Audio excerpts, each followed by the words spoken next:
নমস্কার বন্ধুরা, আজকে দশমীর সন্ধে, মায়ের বিদায়ের পালা এবং বাঙালিদের মন আগাগোড়ার মতোই উদাসীন থাকবে।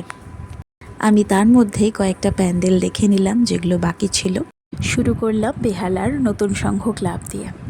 অনবদ্য বিভিন্ন রঙে রাঙিয়ে তোলা হয়েছে প্যান্ডেলটিকে। খুবই অসাধারণ। দশমীর রাত্রেও যে এত ভিড় হবে ভাবা যায় না। মণ্ডপের চারপাশ খুবই রঙিন ছিল, খুবই সুন্দর লাইটিং ছিল।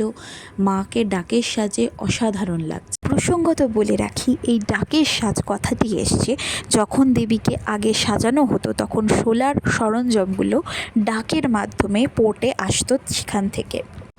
তারপরে আমরা চলে গেছিলাম বেহালার দেবদারু সংঘতে। এখানেও কিন্তু খুব ভিড় হয়েছে, খুব সুন্দর প্যান্ডেলের থিম হয়েছে। তার সঙ্গে যে ব্যাকগ্রাউন্ড মিউজিক একদম প্যান্ডেলের সাথে খাপ খাইয়ে তোলা হয়েছে। সেখান থেকে আমরা চলে গেছিলাম অপর একটি প্যান্ডেল, বেহালার নতুন দল। এখানেও কিন্তু প্যান্ডেলে খুব ডিটেলিংস করা হয়েছে। রাজবাড়ির একটা থিম করা হয়েছিল, মাকে সাজানো হয়েছে সাবেকি সাজে। পুরো গোল্ডেন একটা লাইটিংয়ের ব্যাপার রয়েছে এই প্যান্ডেলটা। প্যান্ডেল থেকে মূর্তির অনেকটা দূরত্ব থাকায় ফটোটা ঠিক মতন আসেনি, তাও চেষ্টা করেছি যতটা তুলে ধরা যায়। এরপরে চলে গেছিলাম বেহালা ফ্রেন্ডস ক্লাবে। সেখানেও অবজেক্টসগুলোকে খুব সুন্দরভাবে প্লেস করা হয়েছে, খুব সুন্দর একটা মেসেজ দেওয়া হয়েছে।